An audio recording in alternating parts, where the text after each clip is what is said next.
नमस्कार दोस्तों, आप लोगों का एक बार फिर से स्वागत है हमारे YouTube चैनल MSH क्लासेस पर। दोस्तों, हम लोग अभी कहानी का श्रृंखला देख रहे हैं, जिसमें आज हम लोग कांटी पुस्तक की एक कहानी जो भोटांग डहर है, जिसका कल शाम में हम लोग प्रश्न उत्तर देखे थे, आज हम लोग इस कहानी के बारे में पढ़ेंगे। कमेंट में आया है दोस्तों, पहले कहानी किया जाए, उसके बाद हम लोग उसका प्रश्न उत्तर करेंगे। तो आज से दोस्तों, आज शाम में भी कहानी होगा और कल सुबह में उसका प्रश्न उत्तर करेंगे। हर एक दिन मैं बोल दिया हूँ कि हर एक दिन अब 2 वीडियो अपलोड किया जाएगा और 15 से 20 दिन के अंदर पूरा सिलेबस कंप्लीट किया जाएगा। तो दोस्तों धीरज रखें, आप लोगों की पूरी तैयारी, पूरा सिलेबस दोस्तों बहुत जल्द कंप्लीट किया जाएगा और आप देखते रह जाइएगा कि एग्ज़ाम में हूबहू ऐसे ही प्रश्न आपको मिलने वाले हैं। बस आप लोग यकीन रखें और जो भी वीडियो अपलोड हो रहा है दोस्तों, आप लोगों का थोड़ा सपोर्ट चाहिए, इसे ज़्यादा से ज़्यादा लोगों तक शेयर कीजिए। चलिए दोस्तों, बिना देर किए मैं आज का कहानी स्टार्ट करता हूँ। कहानी का नाम है भोटांग डहर। भोटांग डहर और इसके लेखक है पंचम साहू। ठीक है दोस्तों, इसमें दिखाया गया है कि किस तरह से एक बंदा जो है वह अपनी गरीबी में जीता है और वह एक अनाथ रहता है। अनाथ टूअर को अनाथ बोला जाता है। अनाथ रहता है जिसकी माँ बाप नहीं होती है और माँ बाप नहीं होने के बाद उसकी नानी उसका लालन पालन करती है और नानी के भी गुजर जाने के बाद वह किस तरह से एक बंधुआ मजदूर बनता है और बंधुआ मजदूर होने के बाद उसकी ज़मीन जायदाद को किसी ज़मींदार के द्वारा हड़प लिया जाता है। इसी को इस कहानी में दिखाया गया है। चलिए दोस्तों, अब हम लोग कहानी शुरू करते हैं। माघ कर महीना। माघ हिंदी में जो महीना होता है ना दोस्तों, उसी में एक महीना जो होता है माघ होता है। हिंदी का महीना आप लोग याद कर लीजिएगा। झारखंड की जो कला संस्कृति है उसमें बहुत सारे महीने में कौन सा पर्व त्यौहार शुरू होता है, कौन सा नृत्य गाया जाता है, ये सब पूछा जाता है। ठीक है दोस्तों, इसलिए आप लोग हिंदी का महीना शुरू कर लीजिएगा। आप लोग कमेंट सेक्शन में बताइएगा हिंदी का पहला महीना का नाम बताइएगा। ठीक है दोस्तों, तो माघ कर महीना। मुँह अंधार न जो पैर छाए। ठीक है, मुँह जो है अंधार होता है और वह क्या मतलब कि भोर भोर का समय की बात कर रही है। ठीक है, मुँह अंधार न जो पैर छाए। ठीक है, मतलब इस तरह से अंधेरा रहता है, सुबह होने वाली होती है, उस वक्त की बात हो रही है। कायल सांझ वेरा से बदरी तोपले रहे। और कल शाम से ही क्या होता है, बादल ढपा हुआ होता है, बादल पूरी तरह से छाया हुआ होता है। रात बेरा झीसा बूंदा हूँ होए रहे। और रात के समय में क्या होता है, हल्की फुल्की बारिश की बूंदें गिरती है शीत की तरह। कनकनी हवा सरसलाल बहत रहे। और जो कनकनी जो हवा है, अर्थात जो हवा में ठंडकपन है, वह बहुत तेज है और इसी कारण से जब हवा बह रही है तो वह सरसरा के कनकनी की तरह बह रही है। रात सगर मुरुख जाड़ रहे। और रात भर जाड़ जो है, ठंड जो है वह बहुत ज़्यादा था। कनकनी कर मारे गोड़ हाथ सुन होए रहे। और कनकनी इतनी ठंड थी कि हाथ पैर जो है, वह गोड़ का मतलब होता है पैर, पैर और हाथ जो है वह क्या होता है, सुन पड़ जाता है। आगे देखते हैं। सब आदमी पसंगी ठीन बैठल आए हैं, केखो बाहरे निकसेक हियाव नी होवत रहे। और यहाँ पे कहा जा रहा है, क्योंकि रात के समय में, शाम के समय में देखिएगा, अगर आप लोग शहरी परिवेश में होंगे तो शहरी परिवेश में हर चौक चौराहे पे सरकार क्या करती है, लकड़ी गिरा देती है मोटा मोटा और उसे रात भर जला के छोड़ देती है, जिससे कि जो भी फुटपाथ में रहने वाले हैं वे लोग को गर्मी मिल सके। और गांव में तो हर खोर में लोग क्या करते हैं, अपने से लकड़ी जला के और लोग उसी के बीच बैठ जाते हैं। ठीक है, तो यहीं पे पसगी कहा जा रहा है कि वही आग जो जला हुआ है और उसके किनारे किनारे बैठे हैं लोग और वहाँ से किसी को निकलने का मन ही नहीं कर रहा है, क्योंकि बाहर बहुत ठंड है। चलिए आगे देखते हैं। अचके खोर में कोनो छुआ कर चिचियाक सुनालक। अब अचानक खोर जो मुख्य जगह होता है, वहाँ से किसी बच्चे का शोर गुल करने का, चिल्लाने का आवाज़ सुनाई देता है। किसको सुनाई देता है, कवि को सुनाई देता है। आदमी मनक धम धम हिठेक साड़ाहू सुनाए लागलक। और आदमी लोगों का धम धम चलने का भी आवाज़ सुनाने लगा। जीव में भावना होवे लागलक कि भला एतै जाड़ में अंधारे केकर घरक कौन छौआ खोर में का चाड़े निकल के और कांदत है। और यहाँ पे कवि कह रहे हैं कि मेरा जी नहीं भरा कि आखिर इतने ठंड के मौसम में, इस अंधेरा छाया हुआ जो मौसम है, उसमें किसका घर का बच्चा जो है वह बाहर निकल के और रो रहा है, इसीलिए उसका मन नहीं भा रहा है। आगे देखते हैं। जीव नी सहालक खने दूरा कर एक ठोक केवायर के अलाखों कैर के हुलकलो तो देख के गोटे गतर सिहर उठलक। और जब उसका जी नहीं भरा तो क्या होता है, अपना दरवाज़ा का एक जो पल्ला होता है उसको खोल के, केवाड़ मतलब दरवाज़ा होता है, ठीक है दोस्तों। तो केवाड़ के में अलाखों, अच्छा केवाड़ में जो पहले का जो केवाड़ होता है तो इस तरह से होता था, 2 पल्ले का बना होता था इस तरह से। और यहाँ पे एक जो अभी सिटकिनी जो लगा हुआ होता है, उसी तरह लकड़ी का एक क्या बना हुआ होता था, अलाखों बना होता था, ठीक है, जिसको बहुत लोग हुड़कुड़ के नाम से जानते थे। इसी को हटा के वह क्या करता है, दरवाज़ा को खोलता है और वहीं से हुलक के देखता है, झांक के देखता है, तो उसका गत्तर क्या होता है, पूरा शरीर जो है वह सिहर उठता है, क्योंकि 2-3 बच्चे और एक आदमी और औरत इस ठंड के मौसम में सुबह सुबह कहीं जा रहे हैं। आगे देखते हैं। मंगरू, हुसरी और उमनक तीनों छौआ डरंग डुरुंग जात रहे। और यहाँ पे कौन वह तीनों चारों जा रहे हैं, तो मंगरू है, हुसरी है, मंगरू की वाइफ का नाम हुसरी है, और उन लोगों का 3 छौआ जो है वह धड़ाम धड़ाम करके जा रहे हैं। मंगरू मैलाल फाटल बरकी के आड़ है। अब मंगरू जो है वह गंदा, मैलाल का अर्थ होता है गंदा और फाटल का अर्थ होता है फटा हुआ। फटा हुआ एक टावेल होता है, उसको क्या किया है, ओढ़े हुए है। जे बरकी फाइट के छेछरा हो जाए। और यह जो टावेल होता है, यह जो गमछा होता है, वह भी फटा हुआ होता है, फट के एकदम छेछरा जाता है। ऊपर अर्रा अर्रा बाती नियर झूल झूल जाए है। और ऊपर से वह क्या है, झूला झूला हुआ है, क्योंकि फटा हुआ है और फट के वो क्या हुआ है, झूल रहा है। घर गृहस्थी कर सब चीज बसूत के भार जोर में कर के बोह ले है। और घर का जितने भी साजो सामान है उन सबको क्या है, एक मोटरी बना के उन सबको बोह लिया है, अपने सर पे ढो लिया है।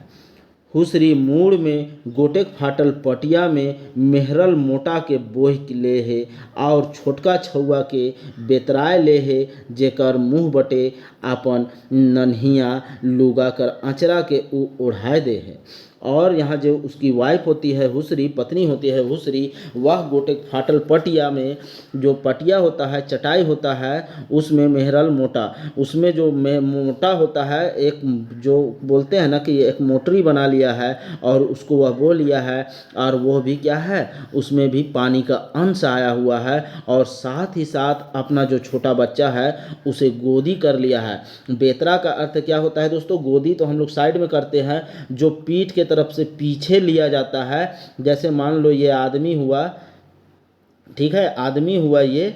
अब इसमें क्या है कि इसमें अगर ये आदमी है तो इसका अगर इधर पेट है तो इधर पीठ है, तो इस पीठ में बच्चा को बांध लिया जाता है एक कपड़ा के सहारे, ठीक है, उसी को बेतरा कहा जाता है। तो उसी में अपना बच्चा, जो छोटा बच्चा है, उसको वह बेतरा लेती है और अपना जो साड़ी का पंची होती है उससे उसके ढक लेती है, ठीक है।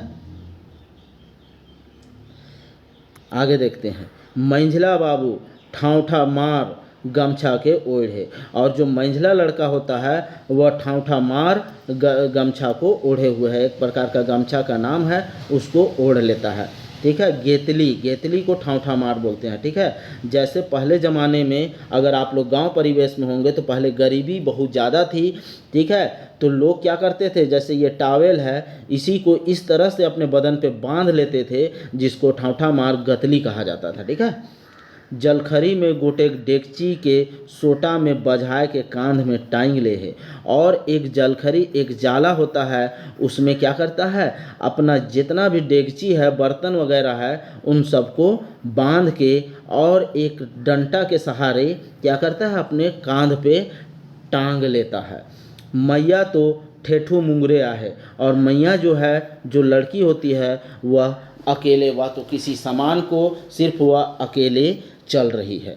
फाटल एखन लहंगा के ओढ़े ले धैर्य है, और एक फटा हुआ लहंगा जो है उसी को ओढ़ने के लिए वह पकड़ ली है। से एक ठो खूट हाथ में और दोसर खूट भूया में लेसरा जाते, और उसका जो कपड़ा पहनी हुई है, जो ओढ़ी हुई है, वह एक हाथ में पकड़ी हुई है, और एक जो है भुइयां अर्थात जमीन में क्या है, जमीन से खिसकते हुए जा रहा है। कनकन कर जोर से छुआ हीठेक नीक हो जात रहे, और इतनी ठंड थी कि जो बच्चे लोग थे वह चलने भी नहीं खोज रहे थे, ठीक है, चला नहीं जा रहा था उन लोगों से पैदल। माय हार पठराय के हाथ से इशारा कर के बोलालक, तो छुआ कानते पाछे घूरे लागलक। और माँ जब कहीं पे रुक जाती है और प्यार करती है, दुलार करती है, और बच्चे लोग को इशारा से बुलाती है, तो बच्चा लोग जो है वह कानते रोते घूरने लगते हैं पीछे। अंसाय के माय जखन अगुआए लागेला, तो छुआ हार फिर छिछमिछाते चिल्लाते चिचियाते कूदेला। और जैसे ही माँ फिर आगे बढ़ जाती है, और इस दौरान बच्चा लोग फिर से क्या होते हैं, छिछमिछाते और चिल्लाते हुए आगे दौड़ने लगते हैं, कूदने लगते हैं, अर्थात दौड़ने लगते हैं, ठीक है। चलिए आगे देखते हैं। मोय गोटे घरवैया के जायक, मोय गोटे घरवैया के जायक मुँह फाड़ के एक टक देखते रह गेलो। और मैं अर्थात कौन, जो यहाँ पे मंगरू के बारे में बात हो रहा है, या कवि के बारे में बात हो रहा है, ठीक है। कवि जो है वह मंगरू की वाइफ अर्थात हुसरी को इस तरह से एक टक मुंह फाड़ के देखते रह रहा है कि किस तरह से यह चल बल करके जा रही है। मंगरू देवमैन ओहदार घरक धांगर रहे। मंगरू जो है वह किसके यहाँ धांगरी के काम करता था, नौकर का काम करता था, तो देवमैन ओहदार के यहाँ काम करता था। और यही देवमैन ओहदार बहुत चंट आदमी रहता है, और फर्जी दस्तावेज बना के मंगरू का ज़मीन वगैरह को हड़प लेता है। आगे हम लोग देखेंगे। मंगरू कर बाप उकर जन्म से 2 महीना पहले ही नुकसान हो जा रहा है। मंगरू का जो बाप होता है उसकी मंगरू का जन्म लेने से 2 महीना पहले ही उसकी बाप का क्या होता है, नुकसान हो जा रहा है, अर्थात देहांत हो जाता है। आयु हार हो छोटा होते छुट्टी पाए जा रहे हैं। और उसकी आयु अर्थात माँ जो है, जब मंगरू छोटा ही रहता है, और उसी दौरान उसकी माँ का भी क्या होता है, मृत्यु हो जाती है। मंगरू कर हियाँ आवे उकर माय कर हियाँ से जाए, दुयो काम संग है निमर रहे। और जैसे ही मंगरू का यहाँ आवे अर्थात इस दुनिया में मंगरू जैसे ही जन्म लेके आता है, और साथ ही साथ कुछ दिन के बाद उसकी माँ इस दुनिया को अलविदा कह जाती है। इस तरह से ये दोनों काम लगभग साथ में ही हुआ। टूरा मंगरा के उकर नानी हार लेगलक, और कुआ पिलुआ नियर पोस बढ़ाए लागलक। अब जब दोनों माँ बाप दोनों मर जाता है और अकेले मंगरू होता है, तो मंगरू को कौन ले जाता है, उसकी नानी ले जाती है। और कुआ, ठीक है, कुआ अर्थात कौआ पिलुआ नियर, कौआ का बच्चा जैसा उसकी नानी उसको पाल पोषण के बढ़ाने लगती है। दूधक कुराजू छुआ के बुढ़िया घरे घर छुआरी जनाना मंठिन ले जाए, और कहे ले वायो मोर नाती के तनी दूध पियाए दे। अब दूध तो उसकी नानी पिला नहीं सकती थी, इसलिए वह उस बच्चा को घर घर जनाना जिसका बच्चा होता था उसके पास जाके ए आयो लो मेरे नाती को कम से कम थोड़ा सा दूध पिला दो, इसकी माँ बाप कोई नहीं है भूखे मुरुक कांदा थे और यह भूख से बहुत रो रहा है, इसलिए थोड़ा सा दूध पिला दो। ऐसे कह के वह विनती करती है। आगे देखते हैं। बात नी उठाए पा रहे खन जनी मन तनी कन छुआ के छाती धरुआए देवर। अब उसकी नानी का बात जो जनी मन होता है, जो औरतें होती है, वो लोग नहीं उसकी बात को नहीं उठा पाती है, इसलिए बच्चा को लेके थोड़ा सा अपना दूध को पिला देती है। मंगनी दूध में की छुआ पोसाए। अब जो मंगनी दूध है अर्थात मांगा हुआ दूध, किसी दूसरे औरत का दूध कितना वो पिलाएगी, इसीलिए कहा जा रहा है कि ऐसा में छुआ कैसे हेल्दी सेल्दी होगा। भूखे चेहर चेहर कांदे खन बुढ़िया लपसी बनाए देवे और उकेहे दे के ठके।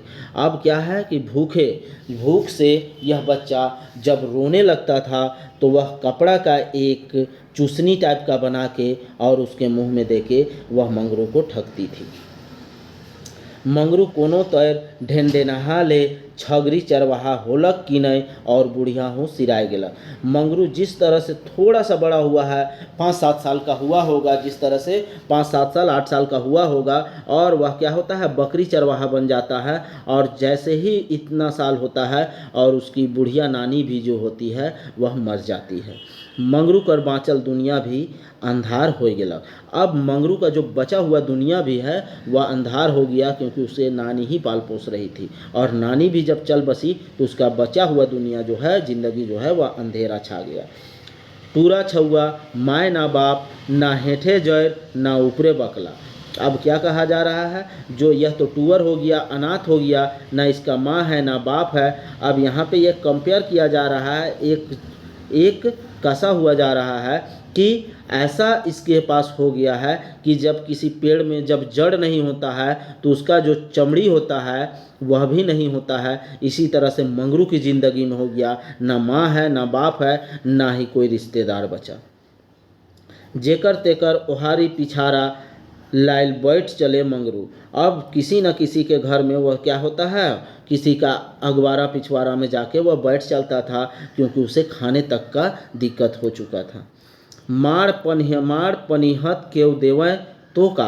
अब कोई थोड़ा बहुत अगर खाना जो बचा हुआ है उसे माड़ के साथ दे देता था, तो उसी से वह अपना जीवन गुजारा करने लगा। खाए पिए बेरा इके देखते ही दूरा के ढापे के नियर गवैया करे लगल। और जब यह ऐसा बार बार करने लगा तो उसे देखते ही जो गांव के लोग थे वह अपना दरवाज़ा को क्या करने लगे, बंद करने लगे, उसे देखते ही। कब? खाने पीने के समय में। मंगरू देवमन ओहदार कर पीड़ा में ढलई रहे। और एक दिन मंगरू जो है वह देवमन ओहदार के पीड़ा में, घर के बाहर जो बैठने का एक स्थान बनाया हुआ तो उसे पीड़ा कहते हैं, उसी पीड़ा में लेटा रहता है। पेट पोटा लटकल रंग बरन हूँ हेराल। पेट पोटा अर्थात इतना भूख से वह भूख का शिद्दत उसे लग रहा था, जिससे कि उसका पेट जो है वह एकदम सटा हुआ था, अतड़ी आया हुआ था, और उसका जो चेहरे का रौनक है वह बिल्कुल भी बदहवास टाइप का लग रहा था। ओहदार मंगरू के हकाए के कहले, और इसी दौरान वह देखता है ओहदार, और वह मंगरू को बुला के कहता है, एरे छोड़ा कतई डपई चलबे। और आगे कहता है, अरे छोड़ा तुम कहाँ कब तक यहाँ से वहाँ भटकते चलोगे। आगे देखते हैं। जा हमरे छगरी मन के चराव आज कलवा से हिनेहे खाबे।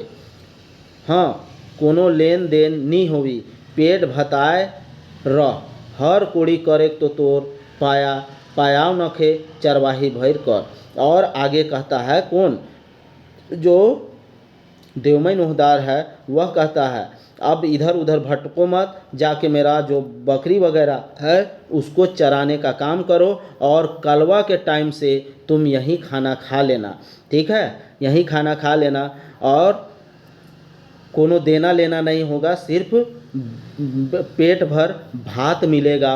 और तुमसे तो और दूसरा काम कोड़ी करवा चरवाहा वगैरह, कोड़ियाही या हर जोताई वगैरह तुम तो कर नहीं पाओगे, इसलिए सिर्फ बकरी चराओ, और तुम्हें कुछ भी अलग से पैसा वगैरह नहीं मिलेगा। अब तुम यहीं पे रहो, यहीं चरवाही करो और यहीं खाना वगैरह खाओ। अंधराव खोजे दूगो आँख। अब यहाँ पे भी एक तंज कसा जा रहा है, अंधराव खोजे दूगो आँख, मतलब जो अंधा होता है वह दूगो आँख खोजता है, ठीक है, मतलब कि उसे कुछ भी दुनिया के चीज़ दिख जाए यही वह चाहत रखता है। तो यही हाल मंगरू का होता है। मंगरू को भूख का शिद्दत इतना था कि उसे पैसा दिख ही नहीं रहा था, सिर्फ खाना चाहिए, और यही चीज़ यहाँ पे कहा गया है। मंगरू खुश हो गया, और मंगरू यहाँ पे खुश हो जाता है। भूखल के भर पेट भात तो मिले, और आगे सोचने लगा कम से कम जो भूखा है उसे भर पेट भात तो मिलेगा। वह रोजगार के मांगत हैं, अर्थात हम रोजगार कहाँ मांग रहे हैं। मंगरू कहलक चरामू मालिक हरो जोतेक पारमू, और मंगरू आगे कहता है ठीक है मैं कल से चराऊँगा और हर भी जोतने सकूँगा।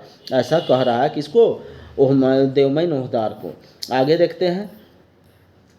कटिक ठहर के फिन कहलक। अब कटिक ठहर के, कौन ठहर के, मंगरू जो है कट थोड़ी देर रुकने के बाद फिर कहता है, क्या कहता है, काल्हे से कोनो नी खाए हो, हिटको मन नी करत है, भीतरे माय साहेब मन से कोनो मिल जातक तो। अब आगे वह डर डर के कहता है कि कल से मैं कुछ नहीं खाया हूँ और ना ही मैं भूख के शिद्दत से मैं चलने भी नहीं सक रहा हूँ। अगर अंदर से मेम साहब लोग से, अगर आपकी पत्नी वगैरह से कुछ खाने को मिल जाता तो बेहतर होता। मंगरू कर ई कल्पेक ओहदार के बेस नहीं लागल। मंगरू का यह कल्पने वाला बात सुन के ओहदार को अच्छा नहीं लगता है। कहल एखन अंधारे का बासी और पनिहत रे, और अभी अंधेरा में तुमको क्या पानी और बासी और अर्थात क्या खाना और सब्जी मिलेगा, ऐसा वह कहता है गुस्साने के बाद। कमाए के आवे तब जुन कलवा मिली, अब जब तुम कमा के आओगे तभी कलवा मिलेगा। कलवा अर्थात दोपहर का भोजन।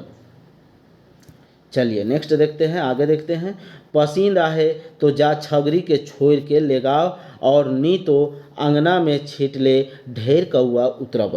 अब आगे यहाँ पे कौन कह रहा है, देवमय नोहदार कह रहा, अगर यह बात पसंद आ रहा है तो तुम जाओ बकरी को खोलो, जो बंधा हुआ बकरी है उसको खोलो और ले जाओ चराने के लिए, ठीक है, चराने के लिए। और अगर तुम्हें पसंद नहीं आता है तो मैं अगर इस तरह से खाना दूंगा तो बहुत सारा नौकर चाकर मुझे मिल जाएगा। अर्थात आंगना में छिटले ढेर, अर्थात मैं जब पैसा दूंगा तो बहुत सारा नौकर मिल जाएगा। यहाँ पे तंज कसा जा रहा है। आगे देखते हैं। देवमय ओहदार बड़ा चंट आदमी रहे। आगे ही कह चुके हैं कि देवमय ओहदार बड़ा चंट आदमी अर्थात फर्जीवाड़ा आदमी होते हैं, बहुत तेज तर्रार चालाक आदमी होता है। मंगरू इनकर चरवाही करे लागलक, और वो मंगरू कर बाप और नानी कर दोन डाँड़ कर परचाय मन के सरियाए लागल। अब मंगरू जो है जब इनका चरवाही करने लगता है तब वह मंगरू का बाप का जो भी ज़मीन जायदाद होता है और नानी का भी जो ज़मीन जायदाद होता है उन सबका पर्चा लोग को वह एक साथ सरियाने लगता है या अपने कब्जे में लेने लगता है। आगे देखते हैं।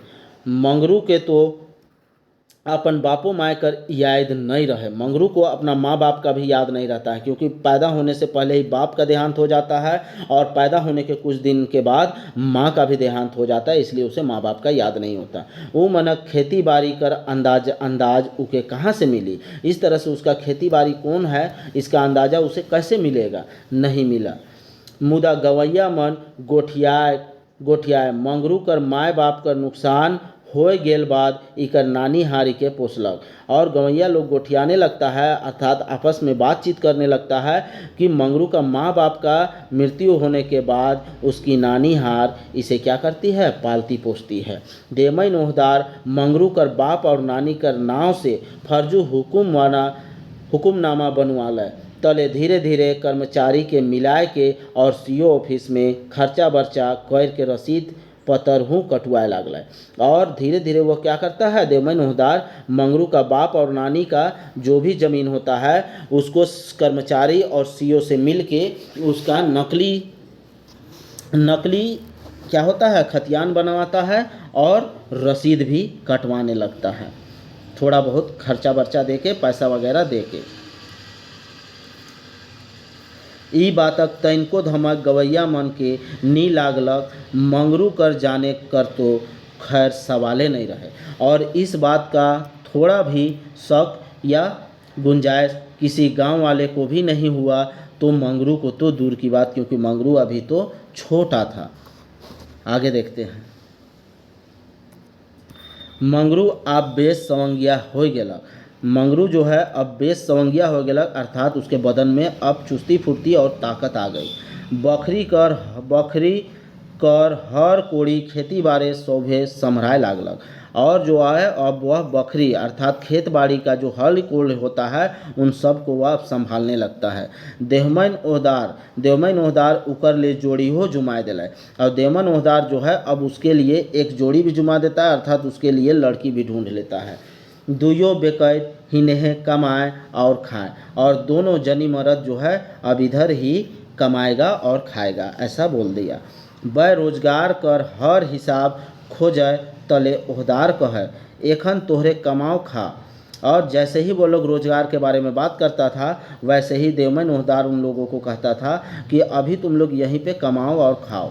रोजगार कर ओजी में तोहरे ले दोइन डांड कीन देमु, और रोजगार के लिए तुम लोग का हम दोइन और डांड खरीद देंगे, ऐसा बात कहता है। जबकि यहाँ पे वह बोल रहा है ऐसा, और बाकी वो खुद उसका ज़मीन को हड़प रहा है। बारी पिछवाड़ में कोनो जगन दूगो कोठरियों गिराए देबू तोहरे रहे के लिए, और कह रहा है कि अपने खेत के पिछवाड़े के तरफ मैं तुम लोगों के लिए 2 ठो कोठरी भी बना दूंगा, ठीक है, रहने के लिए। एखन ले भले तोहरे हाथ में कोनो रही का, अगर अभी लेंगे तो तुम्हारे पास कुछ भी नहीं बचेगा। ये बात कह के वह आगे टाल लेता है। एक दिन मंगरू डाड़ी दोइन में हर जोतत रहे, सेहे खन बिहान है। अब एक दिन क्या है, मंगरू जो है सुबह सुबह डाड़ी दोइन में हल जोत रहा था, उसी वक्त सुबह में, अब सुबह में क्या होता है आगे देखते हैं। गोटेक कर्मचारी नक्शा और खतियान के देखते मिलाते धीरे धीरे डाड़ी दोइन कर धसना में आके ठाड़ होलक, और मंगरू से पूछलक, ई बड़ बड़ डाबर मन केकर हके बाबू।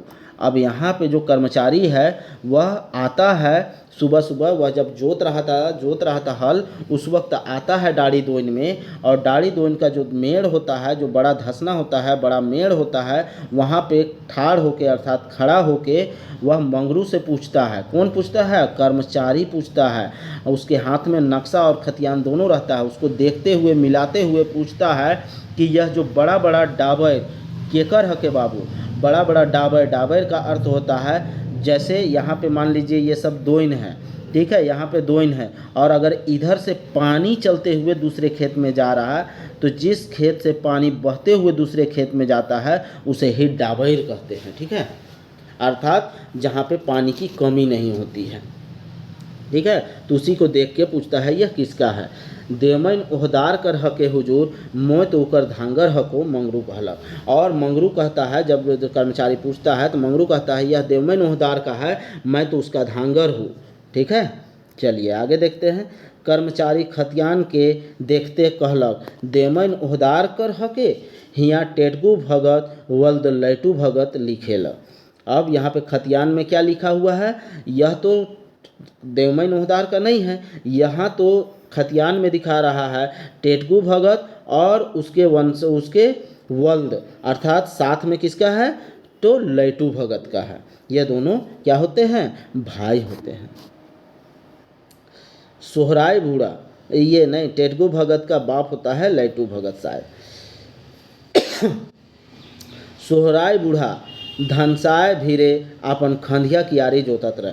और यही बात सुन के जिस वक्त वहाँ पे एक बूढ़ा होता है, कौन बूढ़ा, सोहराय बूढ़ा, वह अपना खंधिया कियारी को हल जोत रहा था, वह कर्मचारी से कहता है, कर्मचारी के कहलक, क्या कहा, अब आगे देखते हैं। हुजूर ई डाबर मन सचेहे लैटुए बूढ़ा कर रहे, वो परती जमीन के कोड़ कोड़ के खेत बनाए रहे। और यहाँ पे सोहराय बूढ़ा कर्मचारी से कहता है कि सही में यह लैटुए बूढ़ा का यह ज़मीन है, वह परती ज़मीन को कोड़ कोड़ के इसे खेत बनाया था। हम लोग को जेपीएससी में एक सिलेबस पढ़ना है ना जो दोस्तों, हम लोग को सीएनटी पढ़ना है, तो सीएनटी में जो कोड़कर वगैरह देखते हैं ना, तो जो कोड़ के उसको खेत के लायक बनाता है वह उसी का ज़मीन हो जाता है। तो यहाँ पे यही चीज़ किया था कौन, लैटू बूढ़ा जो है वह इसे कोड़ के खेत बनाया था। नाप उकरे नाव से हो रहे, और आगे सोहराय बूढ़ा जो है वह कहता है नाप भी उसी के नाम से यह खेत का हुआ था। बूढ़ा के नुकसान हुअल पाछे उकर बेटा हार खेती करते रहे। और जब बूढ़ा का, कौन बूढ़ा का, लैटू बूढ़ा का नुकसान होता है, मृत्यु होता है, उसके बाद उसका बेटा जो है, कौन, टेटगू जो है, वह इस पे खेती करता था। टेटगू मंगरू का बाप रहे, और टेटगू जो है वह किसका बाप रहता है, मंगरू का। और टेटगू का बाप लैटू रहता है। ठीक है, मंगरू का जन्म एक 2 महीना पहले है टेटगू मर गेला। मंगरू के जन्म से 2 महीना पहले ही टेटगू जो है वह मर जाता है। मंगरू जन्मलक और उकर आयुहु सिराय गेलक। और मंगरू का जैसे ही जन्म होता है उसी बीच उसकी माँ का भी मृत्यु हो जाता है। कोनो तर इकर नानी हार इके पोस के खड़ा करलक। बिलुक थोड़ दिन आगे नुकसान भे गेलक। किसी तरह से कितनी मुश्किल से उसकी नानी इसे पोस के बड़ा की, लेकिन थोड़े दिन पहले इसका नानी का भी क्या होता है, मृत्यु हो जाता है। कौन कहा, सोहराय बूढ़ा आगे यह बात कह रहा। मंगरू छोटे उम्र से ओहदारे मनक चरवाही करते आप सवंगिया होलक। अब यहाँ पे आगे कह रहा है, मंगरू छोटा से ही ओहदार के यहाँ चरवाही करता था और इस तरह से यह आप सवंगिया ताकतवर थोड़ा हो गया, बड़ा हो गया। ओहदार इकर ब्याहो कर दे है। और आगे कह रहा है, सोहराय बूढ़ा कर्मचारी से ओहदार इसका ब्याह भी कर दिया है। ढीपा टोली कर एगो टूअर छोड़ी से। कहाँ से ब्याह कर दिया, तो ढीपा टोली एक गांव है, वहाँ का एक टूरा छोड़ी अर्थात टूअर छोड़ी, अनाथ छोड़ी से विवाह कर देता है। आप मंगरू का सब दोइन डाँड़ के ओहदारे करेला भीतरालय। ठीक है, अब जो भी मंगरू का डाढ़ दोइन था, नानी और उसका बाप का, उन सब को आप कौन भीतरा लिया, अपने कब्जे में ले लिया, ओहदार ले लिया। आगे देखते हैं। ई बूढ़ा कर बात से कर्मचारी के बात तक और भेटालक। ठीक है, ये बात सुन के कर्मचारी को थोड़ा सा सेंध लगता है। ओहदार कर बनाल जाली हुकुमनामा के वो आइज नहीं मान के उकर ऊपरे सीओ साहब ठीन केस कर देलक। और ओहदार के द्वारा जो जालीनुमा खतियान वगैरह, रसीद वगैरह कटाया जा रहा था, उसको वह नहीं मानता है। कौन नहीं मानता है, कर्मचारी नहीं मानता है, और सीओ साहब के पास केस कर देता है। क्योंकि सीओ का काम क्या होता है, ज़मीन का खर्चा बर्चा देना, मतलब ज़मीन का जो रसीद उसीद कटना है वो सीओ साहब के यहाँ से कटता है। ठीक है, देवमैन ओहदार के आप बुझाए लागलक कि यदि एखनो मंगरू हियाँ रही होले कागज पत्र जाली हकबे करे, असली दावेदार भी खड़ा हो जाए, केस मुकदमा में हम नहीं पारब। अगर अभी भी मेरे यहाँ जो मंगरू है अभी भी अगर काम करने लगेगा, मतलब मेरे यहाँ नौकर के रूप में काम करते रहेगा, तो कागज पत्र जाली हकबे करे। तो कागज पत्र तो जाली है, और यहाँ पे असली दावेदार जो है मंगरू, वह भी खड़ा हो जाएगा। और यदि अगर केस मुकदमा में हम इससे जीत नहीं पाएंगे, क्योंकि हम तो फर्जीवाड़ा में हैं।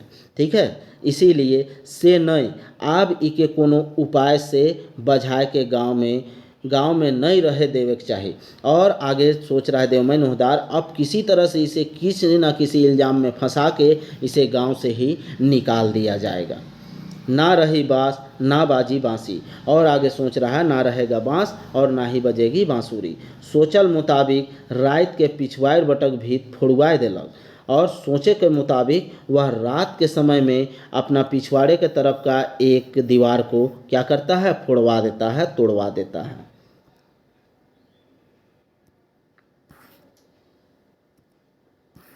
आगे देखते हैं। और धान चाउर के ओहे लाइल रीति छिती होवल नियर छिटवाए दिलय। हरका बक्सा के तनी दूर में लेगुआए के फेंक दिलय। सब करा धरा होवल बादे न जो पैर छाहे उ गुहायर करेक लागल कि मोर घरे सेंधमारी हो गेलक। और जब वह दीवार को तोड़वाता है, उसके बाद वह क्या करता है, धान और चावल को छीट देता है, वहीं पे फेंक देता है। ठीक है, और बक्सा को थोड़ा दूर में ले जाके फेंकवा देता है। और सुबह का जब मौसम था, उस सुबह का जब भोर का समय था, उसी वक्त वह क्या करता है, गुहार करने लगता है, चिल्लाने लगता है कि मेरे घर में चोरी हो गया, सेंधमारी हो गया, अर्थात चोरी हो गया। आगे देखते हैं। थाना में और चोर मन संगे चोर मन संगे मंगरुओं के नाव देल गेलक। थाना में जाके वह केस कर देता है और उसमें और चोर के साथ साथ मंगरू का भी नाम दे देता है। उकरे साई गोटी से ई चोरी होलक और कहता है उसी के साथ मिल के यह गोटी चोरी होता है। ऐसा बात वह थाना पे कहता है। ई बात के बड़ा सफाई से पेश करल गेलक और इस बात को वह बड़ी सफाई से पेश करता है। देवमैन मंगरू कर जनियो छुआ के बखरी से निकलाए दिलाए और इस इल्ज़ाम के बाद देवमैन ओहदार जो है वह अपने घर में जो इन लोगों का रहने के लिए दिया था जगह, वहाँ से मंगरू के साथ साथ उसके बच्चा लोग को और उसकी पत्नी को भी वह घर से निकाल देता है। गवैया मन मंगरू के थाना से छोड़ा लाए और भिनसरिये मंगरू आपन जनी छुआ के ले भोटांग डहर धरलक। और जब वह केस में थाना ले जाता है, किसको, मंगरू को ले जाता है, तो मंगरू को गांव वाले लोग क्या करते हैं, थाना से छुड़ाते हैं, क्योंकि मंगरू सच में होता है, क्योंकि वाकई में यह मंगरू का ही ज़मीन होता है। मंगरू कोई चोरी वगैरह नहीं किया था, ये गाँव वाले सब जान रहे हैं।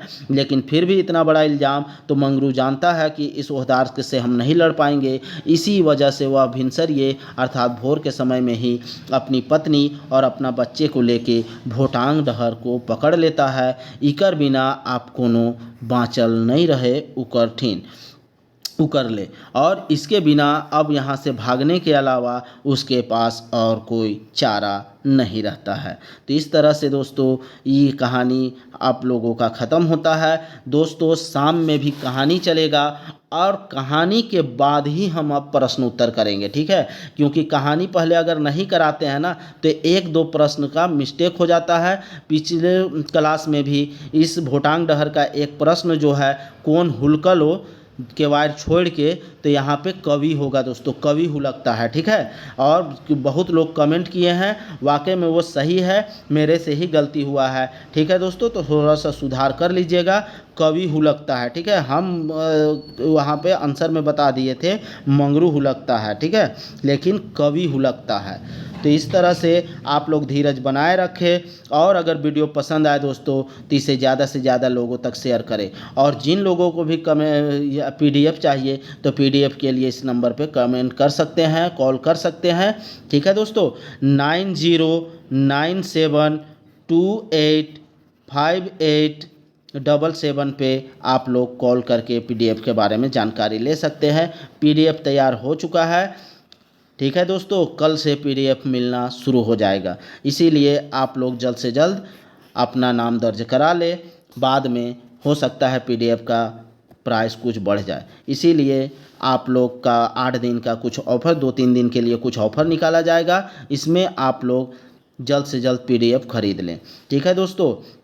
और अपनी तैयारी को धार दे दोस्तों, क्योंकि इस बार JSSC का एग्ज़ाम फाइनल होगा और सिलेक्शन होगा, क्योंकि अगले साल इलेक्शन है। इलेक्शन में अपनी उपलब्धि गिनाने के चलते हेमंत सरकार इस बार ज़रूर से ज़रूर यह एग्ज़ाम लेगा। और आज से पहले और आज के बाद भी JSSC में कभी भी इतनी वास्ट रूप से इतनी वैकेंसी नहीं आई है दोस्तों। तो इस बार गोल्डन अपॉर्चुनिटी है, तो इसे आप लोग जाए मत कीजिए, इसे हाथ से जाने नहीं दे, नहीं तो सिर्फ पछतावा होगा और झारखंड में नौकरी लेने के लिए आप लोग फिर काबिल नहीं रहिएगा, अर्थात ले नहीं पाइएगा दोस्तों, ठीक है। फिर उसके बाद वैकेंसी कब आए ये कहा नहीं जा सकता, ठीक है दोस्तों।